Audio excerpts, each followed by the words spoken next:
Are you worried about passing your ISO or API certification audit or your next periodic audit? Here's the truth. There is no pass or fail, but how you handle audit findings could mean the difference between achieving or maintaining your ISO or API certification or having costly delays, suspension, or even getting your certificate revoked.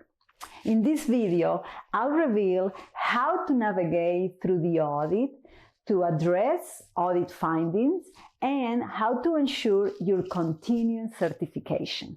If you're preparing for an ISO or API registrar audit, you're probably asking yourself, what can I do to pass? Or what could cause me to fail?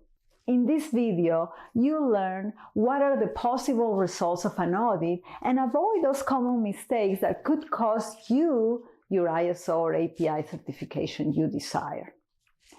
Imagine this. I once worked for a company that proudly had multiple certifications. But then a golden opportunity landed in our lap, a potential client with a lucrative contract. The catch? They require us to obtain a specific certification that we didn't yet have. The timeline was almost impossible, just 3 months to get it. We scrambled, working day and night to get everything in order. When the audit day came, the results were shocking. Over 40 findings, nonconformities mostly. At the time, I thought, this is insane. How can anyone achieve certification with so many findings? But then it clicked. Those findings weren't the end of the road. They were the roadmap.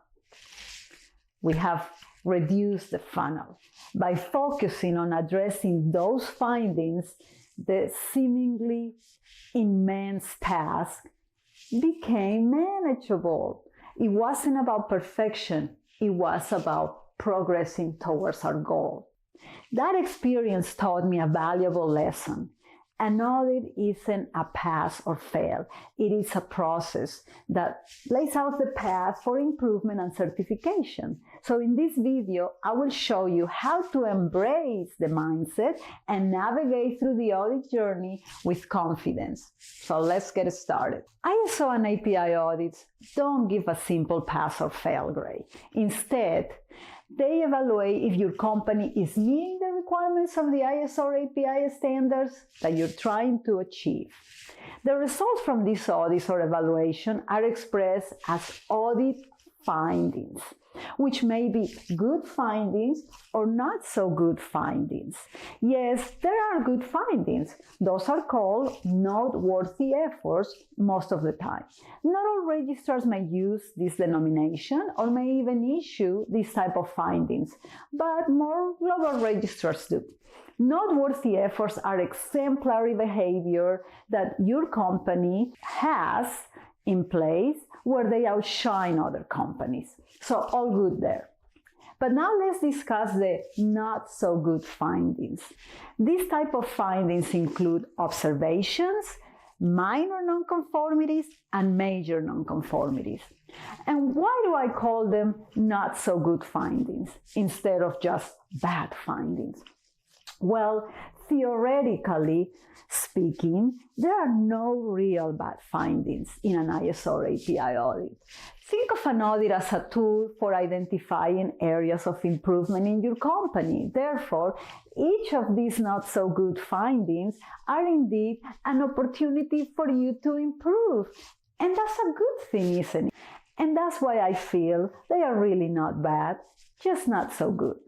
However, when you have multiple not so good findings, the key is not necessarily how many, but how effectively your company can address them. So now that you know that after an audit, you might get good findings or not so good findings, let's review what happens depending on the quantity, because you might get a lot of findings or some findings or no findings.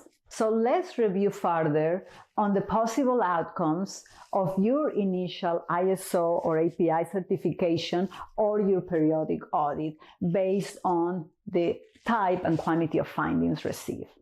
Let's pretend you got no findings or you got some not so good findings that are only observations. If this is the case, congratulations. If this is your first ISO or API audit, the auditor will likely recommend your organization for certification at the closing meeting. This means that you should have your certificate usually within a few weeks, after your registrar's technical team reviews the report. And if this is your periodic audit, well, expect no lapses and thus the continuation of your certification. Now, what happens if you receive some findings and they are observations as well as minor nonconformities? In this case, it should not prevent you from getting ISO or API certified or continuing with your certificate, but it will definitely require corrective action on your part. So you will have to submit a plan to address each of these not so good findings.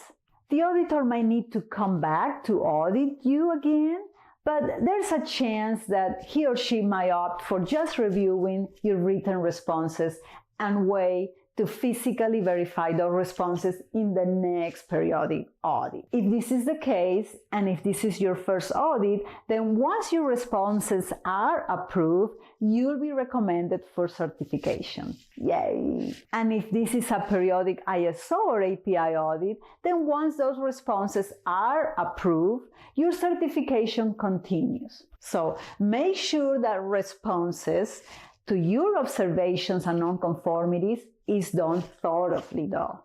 Ideally, using 5 why root cause analysis technique or other approach. Do not wing it, I beg you, especially not with API. Now, the last case could be that you got findings and one or more of those not so good findings are major nonconformities. So what happens if you have major nonconformities? In this case, fasten your seatbelts, as this requires more effort on your part, submitting corrective actions and putting those corrective actions fully in place and pronto. This situation usually calls for a follow-up audit within 30 to 90 days, depending on the registrar you're using. In this case, the auditor will come back and verify that the corrective actions were indeed put in place as per your plan. If this is your first audit, this can obviously delay certification. However, certification is still achievable if you act swiftly and address the findings thoroughly. Now, what if this is your periodic audit? Same thing, address the nonconformities thoroughly and you will succeed. So what can you do to improve your chances of coming out of an audit with only minor nonconformities or no nonconformities at all? In other words, minimize the number of not so good findings. Well, aside from having a robust management system, this is where internal audits come in very handy. And that is the reason why they are so important and prevalent in all ISO and API management system standards. See, internal audits are like practice tests. They are conducted by your own team or a contractor auditor to ensure that all your employees are staying in the path and that you catch the problems before the certification audit. So if you uncover nonconformities during an internal audit, don't panic. In fact, be happy, because whether it's 1 or 10 not so good findings, each is an opportunity to improve your system and one less nonconformity that your registrar or API auditor won't find. And if you fix the findings correctly, of course. And this is where conducting a thorough root cause analysis program and implementing adequate corrective actions come into place. Addressing these findings proactively and thoroughly shows a commitment to your ISO or API management system, which is crucial for any ISO or API certification. One last thing. Should you work on findings like observations or concerns? Most definitely.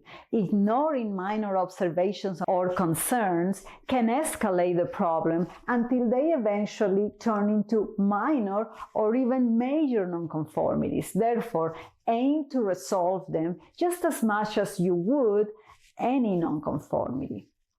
In essence, treat every audit as a chance to strengthen your ISO or API management system.